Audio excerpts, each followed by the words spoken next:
नमस्कार। मैं अन्वेष हूँ। मुगल वंश के विषय में चर्चा हो रही थी, तो वहां से का टॉपिक शुरू करते हैं। देखिए, 26 दिसंबर 1530 बाबर की मृत्यु हुई।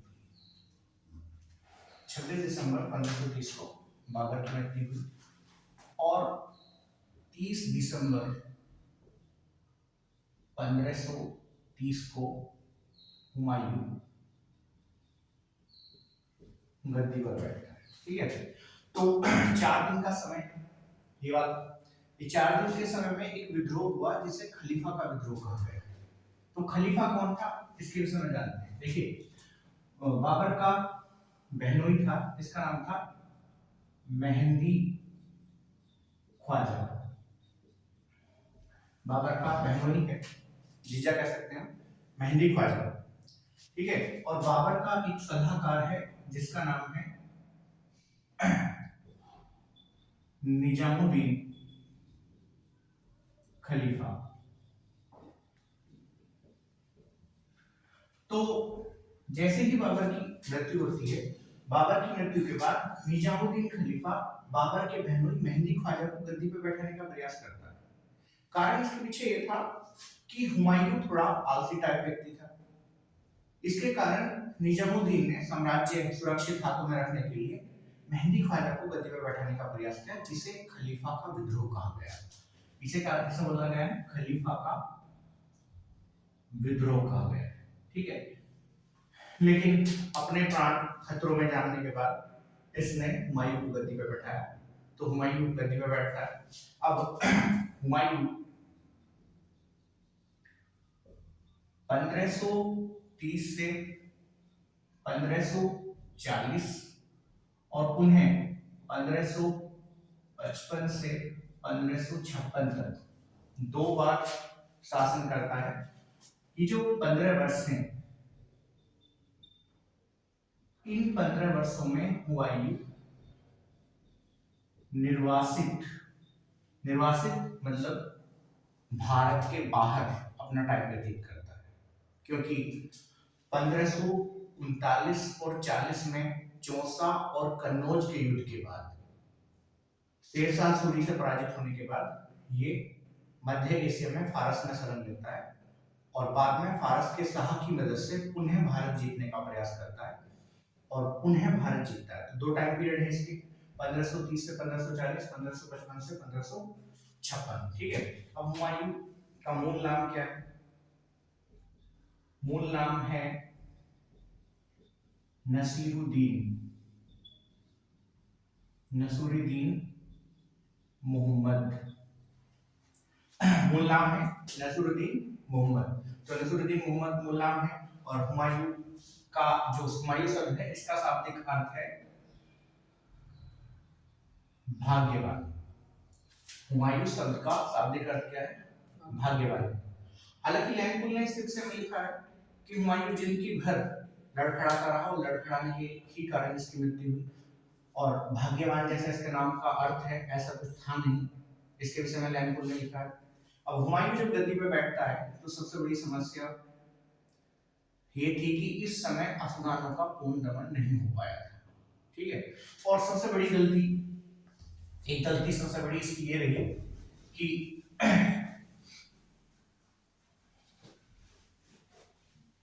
जब ये गद्दी पे बैठा तो गद्दी पे बैठने के बाद साम्राज्य जो है अपने भाइयों में विभाजित किया। ठीक है, जो हुमायूं की सबसे बड़ी भूल कही जाती है। अब हुमायूं के भाई कौन थे? पहला भाई कामरान, दूसरा अस्करी, तीसरा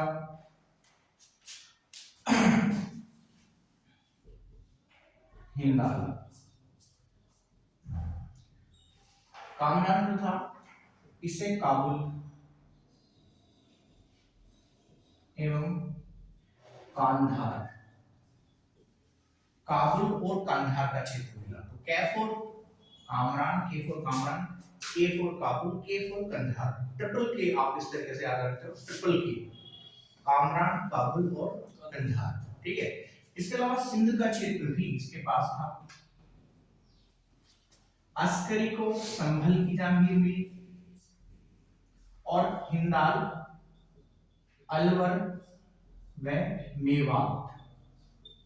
मेवाड़ क्षेत्र है, मेवाड़ क्षेत्र अलग है, मेवाड़ क्षेत्र अलग है, हरियाणा में, तो ये ध्यान रखना है, ये मेवाड़ मेवाड़ नहीं है, मेवाड़ अलग। इस तरीके से साम्राज्य विभाजन किया है हुमायूं ने, कि उसकी राजनीति भूल गई जाती है। सबसे बड़ी समस्या हुमायूं के जो सामने थी, सबसे बड़ी समस्या पैदा की हुमायूं के सामने। और देखो हिंदाल, यहाँ हिंदाल इंपॉर्टेंट है। हिंदाल, बाबर ने इसका नाम जब 1519 में बाबर का पहला भारत पर आक्रमण हुआ था, तभी इसका जन्म हुआ था, तो बाबर ने इसे हिंदाल रखा। हिंदाल का मतलब है हिंद को लेना, ठीक है। लेकिन इसका मूल नाम कुछ और था, तो मूल नाम इसका क्या था ये आपको कमेंट करके बताना है, ठीक है। तो जो इस क्वेश्चन का आंसर देगा उसका नाम हम अगली वीडियो में हम शेयर करेंगे, ठीक। तो आपको इसका मूल नाम बताना है, क्या ये भाई जो साम्राज्य विभाजन हुआ, इस समस्या पैदा करेंगे। इसमें अभी मैं बता रहा हूं कि कामरान सबसे ज्यादा समस्या पैदा करता है, कैसे करेगा इसके विषय में आगे बढ़ो, ठीक है। तो देखिए अब होता क्या है,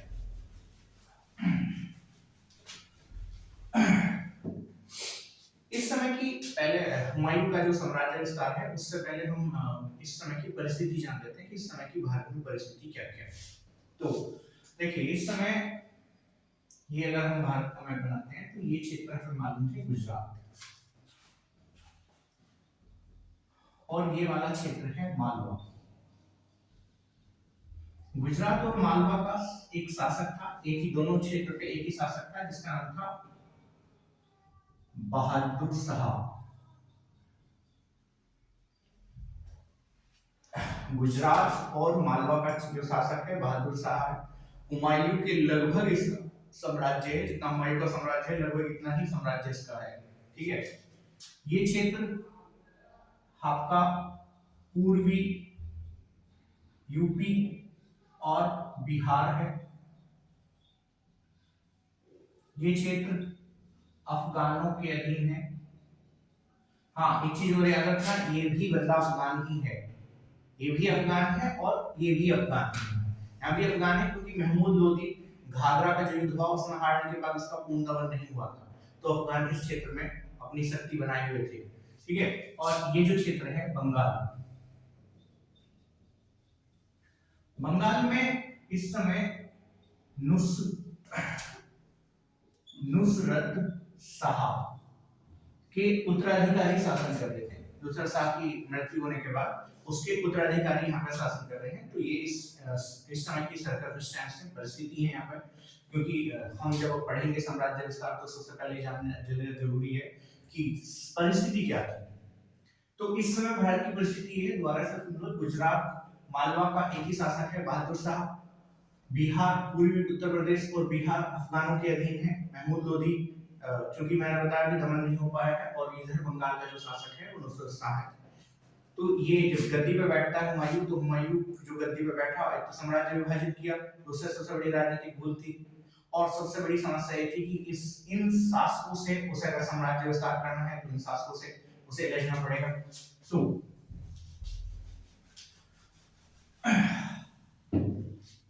तो अगर आप नोट कर रहे हो तो आप यहाँ हेडिंग डाल सकते हो साम्राज्य, हुमायूं का साम्राज्य विस्तार, ठीक है। तो हुमायूं ने जो सबसे पहला अभियान किया है 1531 में पहला अभियान था इसका कालिंजर के विरुद्ध। कालिंजर का इस समय चंदेल शासक था जिसका नाम था प्रताप रुद्र, ठीक है। तो 1531 में कालिंगर अभियान हुआ, चंदेल वंश का शासन है इस समय और प्रताप रुद्र उसका शासक है। ये हुमायूं से पराजित हुआ और कालिंगर जो क्षेत्र है वो हुमायूं के पास आ गया, ठीक है। इसके बाद 1532 में चुनार का आक्रमण हुआ। चुनार को पूर्वी भारत का प्रवेश द्वार कहा जाता है, ध्यान रखना है। चुनार का जो किला है ये पूर्वी भारत का प्रवेश द्वार कहलाता है। चुनार का किला इस समय शेरशाह के पास है। शेरशाह, हालांकि हुमायूं ने इस किले का घेरा डाला, किले के चारों तरफ सेना रखी, लेकिन हुमायूं चुनार का किला इस समय नहीं जीत पाया था। तो आप ये ध्यान रखना है कि हुमायूं ने पहला जो चुनार अभियान है वो 1532 में किया था शेरशाह के विरुद्ध, लेकिन शेरशाह से ये किला उसके हाथ में अभी नहीं आया है। किला हुमायूं आगे ले। ये आप क्रोनोलॉजी, क्योंकि आजकल एग्जाम में क्रोनोलॉजी मतलब कालक्रम विज्ञान, सीक्वेंस में आने के लिए, मतलब सीक्वेंस में क्वेश्चन आजकल पूछे जा रहे हैं। कैसे पूछे जा रहे हैं फिर से मैं बाद में डिस्कस करेंगे।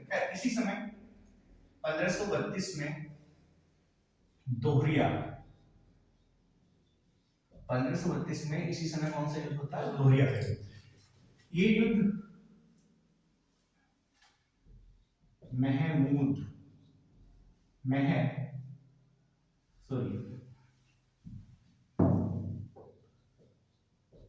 महमूद लोदी एवं शेरशाह, महमूद लोदी और शेरशाह के विरुद्ध हुमायूं के समय पढ़ रहे हैं, ध्यान रखना आपने। हुमायूं ने 1532 में दोहरिया के युद्ध में महमूद लोदी और शेरशाह को पराजित किया। यहाँ शेरशाह या शेर खां भी इसका नाम है। कैसे नाम होगा उसके विषय में जब हम टॉपिक चलेगा तब पढ़ेंगे। यहाँ शेरशाह ने महमूद लोदी का सच्चे मन से साथ नहीं दिया था। और एक चीज मैं आपको और रिपीट कर दूं यहाँ से, देखिए एक युद्ध हुआ था जो हमने पहले टॉपिक में पढ़ा था, चंदेरी का युद्ध, ठीक है। तो चंदेरी का युद्ध मैदिन राय एवं बाबर,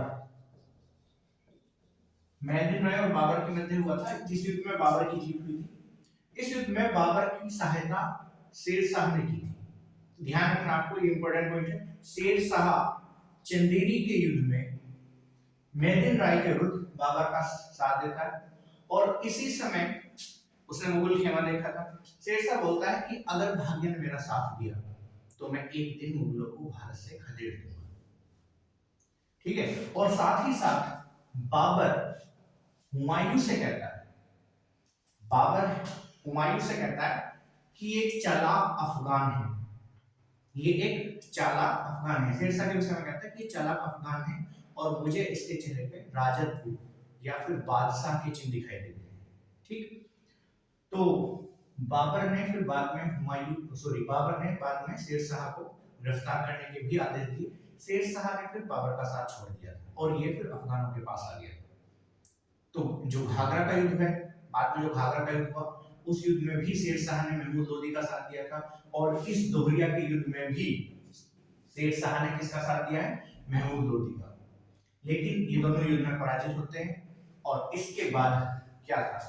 अब चूंकि हुमायूं जो था, एक समस्या ये थी कि हुमायूं को भांग वगैरह पीने का बड़ा शौक था और रंगरेलियां बनाने का शौक था। मतलब जैसे ही कोई युद्ध जीतता तो ये अपने महल में जाकर काफी लंबा समय अपना रंगरेलियां बनाने में ही गुजारता था, ठीक है। इसका खामियाजा इसे बाद में उठाना पड़ा, क्योंकि यहाँ शेरशाह बहुत महत्वाकांक्षी व्यक्ति है। कैसे इसने मुगलों को हराया इसके विषय में अभी हम पढ़ते हैं, लेकिन अभी देखते हैं कि आगे क्या होता है।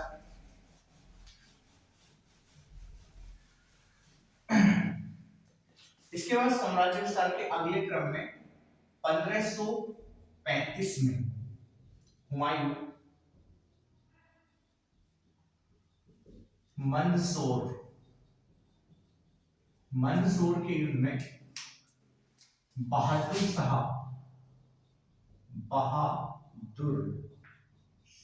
को पराजित करता है, ठीक है। 1535 हुमायूं मंदसौर के युद्ध में किसे पराजित करता है?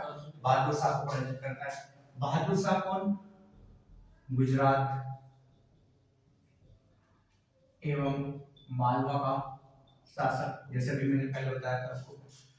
अब होता क्या है, देखो ये जो युद्ध हुआ है, इस युद्ध में गुजरात और मालवा का क्षेत्र पके आम की तरह हुमायूं के हाथ में आ गया था और बहादुर शाह जो है ये अ, अपना ये क्षेत्र छोड़कर भाग गया था, गुजरात के पास कैम्बे में चला गया था। हालांकि हुमायूं ने काफी पीछा भी किया और पीछा करने के बाद में उसे कुछ समस्या होने की वजह से वापस लौटना पड़ा। अब यहाँ हुमायूं क्या करता है, हुमायूं मालवा और गुजरात का सूबेदार अस्करी को बनाता है। अस्करी जो भाई है इसका, तो हुमायूं ने गुजरात मालवा जीतने के बाद अस्करी को यहाँ का सूबेदार बना दिया। लेकिन जैसे ही हुमायूं वापस लौटा और वापस लौटने के बाद अस्करी के शासन को गुजरात और मालवा के लोगों ने पसंद नहीं किया। पुनः बहादुर शाह ने अस्करी से ये क्षेत्र विजित कर लिया। तो जितनी तेजी से ये क्षेत्र जीता गया था, उतनी ही तेजी से ये क्षेत्र हुमायूं के हाथ से फिसल भी गया। हालांकि बाद में 1537 में पुर्तगालियों के विरुद्ध, ध्यान है आप, सुनना है आपको, 1537 में, ये 37 है, 1537 में पुर्तगालियों के विरुद्ध एक अभियान में बहादुर शाह समुद्र में डूबने के कारण मारा गया था। ठीक है, बहादुर शाह का एक प्रसिद्ध तोपची था जिसका नाम था रूमी खां। ये इंपॉर्टेंट पॉइंट है। ये रूमी खां इस युद्ध के बाद बहादुर शाह का साथ छोड़ के हुमायूं के खेमे आ जाता है। जैसे अभी मैंने बताया था कि चुनार का घेरा डाला गया है और चुनार का शुरुआत में जो घेरा डाला गया था उसमें हुमायूं असफल रहा था, लेकिन 1538 में जो दोबारा चुनार का घेरा डाला गया तो इसी रूमी खां की सहायता से चुनार हुमायूं ने जीत लिया था। ठीक है, तो यहाँ ये पॉइंट इंपॉर्टेंट है। अब देखो इसके साथ ही साथ पैरेलल क्या होता है, इसी के साथ साथ हो क्या रहा है यहाँ पे, यहाँ शेर शाह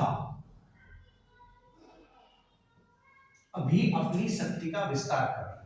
अब कैसे कर रहा है, हुआ ये कि 1534 में शेर शाह ने सूरजगढ़ के युद्ध में बंगाल के शासक को पराजित किया था।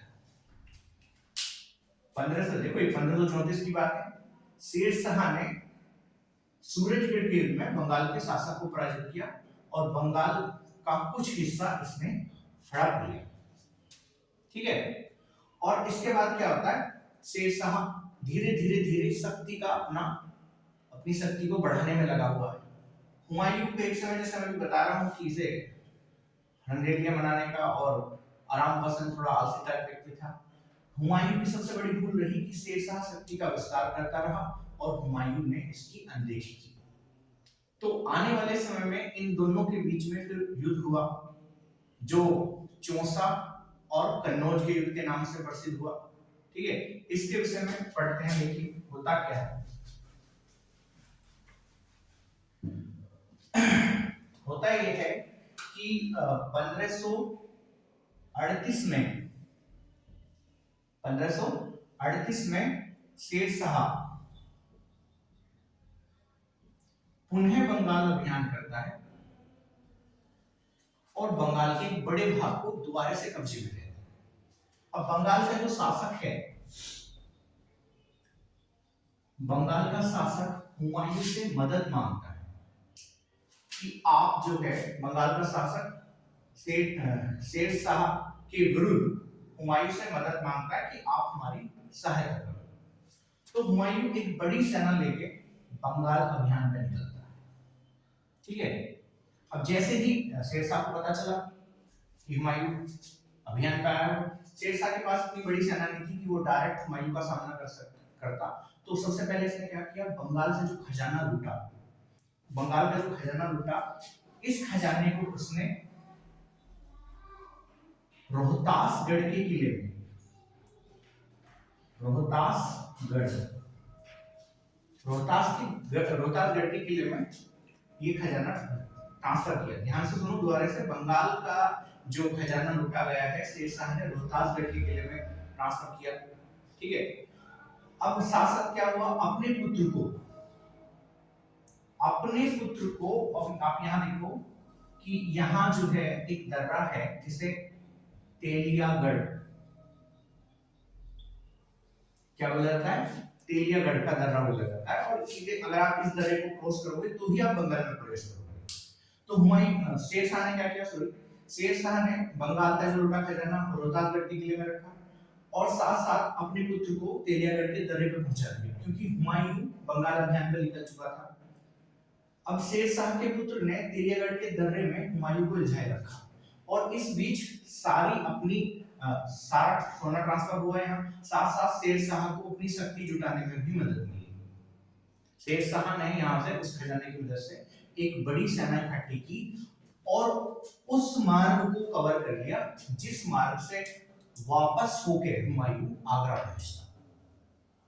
ठीक है, तो यहाँ शेर शाह की शक्ति में वृद्धि हुई। हुमायूं जब बंगाल पहुंचा तो बंगाल पहुंचने के बाद हुमायूं ने, इसकी राजधानी इस समय गौड़ थी, इसका नाम बदल के जनताबाद, क्या नाम रखा, जनताबाद। जन्नत मतलब स्वर्ग, तो जनताबाद रखा, और लगभग 7 से 8 माह यहाँ अपना समय जो है वो नष्ट किया। इस समय शेर शाह इस बीच वाले भाग को जहां से होकर हुमायूं आया था उसे कब्जाने में लगा हुआ था। तो मैं भी बता रहा था कि हुमायूं की सबसे बड़ी भूल थी। अब होता क्या है कि इसी बीच आगरा पे हुमायूं का भाई हिंदाल, हुमायूं का जो भाई था हिंदाल, वो आगरा का शासक बन गया था। हुमायूं को अपने भाई की गद्दारी की सूचना मिलती है और हुमायूं बंगाल छोड़ के वापस आगरा आता है। ठीक है, जैसे ही हुमायूं बंगाल छोड़ के आगरा आ रहा था, रास्ते में ही शेर शाह ने चौसा के युद्ध में इसे पराजित किया। ठीक है, अब ये जो युद्ध है ये इसके से चर्चा करते हैं। तो चौसा का युद्ध, ये युद्ध 1539 में हुआ है, और इस युद्ध में शेर शाह ने हुमायूं को पराजित किया। ध्यान से रखना आपको, शेर शाह ने हुमायूं को पराजित किया था, और इस युद्ध से पहले इसे शेर खां, चौसा के युद्ध से पहले शेर शाह को शेर खां कहा जाता था। ध्यान से सुनो, मैंने नाम यहाँ शेर शाह लिखा हुआ है क्योंकि प्रचलित नाम है इसका। चौसा के युद्ध से पहले शेर शाह को क्या कहा जाता था, शेर खां। ठीक है, इस युद्ध को जीतने के बाद शेर खां ने शेर शाह की उपाधि धारण की थी। तो यहाँ से क्वेश्चन पूछा गया है कि चौसा किस युद्ध को जीतने के बाद शेर खां ने शेर शाह की उपाधि धारण की है, चौसा का युद्ध जीतने के बाद। इस युद्ध में बता रहा हूं हुमायूं की हार हुई, और हुआ ये कि जो चौसा क्षेत्र है ये दो नदियों के बीच का क्षेत्र है, गंगा और उसकी सहायक नदियों के बीच का क्षेत्र है। ये युद्ध वहां हुआ, तो युद्ध का जो खेमा मतलब जो पड़ाव डाला गया था इससे पहले, उसमें हुमायूं का जो खेमा था वो नदी के निचले हिस्से में था, जिसके कारण क्या हुआ, जैसे ही बरसात का मौसम शुरू हुआ और उस खेमे में पानी भरा, और अचानक शेर शाह ने हुमायूं पर आक्रमण करके हुमायूं को पराजित किया। इस युद्ध में हुमायूं की 2 पत्नियां उसमें नदी में डूब के मरी गई, और खुद हुमायूं की जान बड़ी मुश्किल से बची। कहा जाता है कि जैसे ही हुमायूं ने गंगा नदी में अपना घोड़ा कुदाया तो ये डूबने वाला था, तो एक निजाम नामक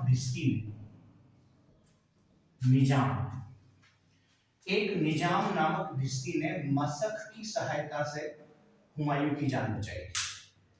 और बाद में जब हुमायूं आगरा वापस आया तो इस निजाम को हुमायूं ने आधे दिन का बादशाह बनाया।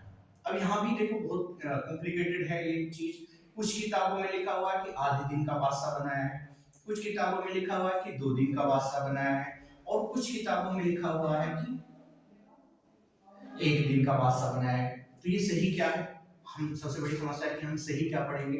एक्चुअल में क्या है, यहाँ किताबों में कोई गलती नहीं है, ये असल में क्या है, अलग अलग राइटर ने ये लिखा। फरिश्ता बोलता है कि आधे दिन का बादशाह बनाया है, गुलबदन बेगम जिसने हुमायूं नामा लिखा वो कहती है कि 2 दिन का बादशाह बनाया गया है, और निजामुद्दीन अहमद जिसने तबकात बरी लिखी है वो कहता है कि लगभग जो है कुछ घंटों का बादशाह बनाया। खैर जो भी हो, हुमायूं ने निजाम को आधे दिन का यही सबसे ज्यादा मान्य है बादशाह बनाया। और जब ये बादशाह बना आधे दिन का तो इसका विरोध कामरान ने किया। यूपीपीसीएस में यहाँ से क्वेश्चन आया, ठीक है। अब होता क्या है आगे, अगला युद्ध होता है 1540 और ये युद्ध है कन्नौज का युद्ध।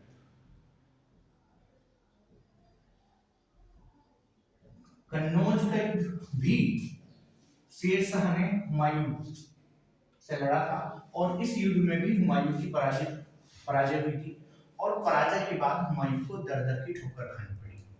तो कैसे युद्ध हुआ, क्या कंडीशन युद्ध के समय हुई, इसके विषय में हम अगले वीडियो में पढ़ेंगे। आज के लिए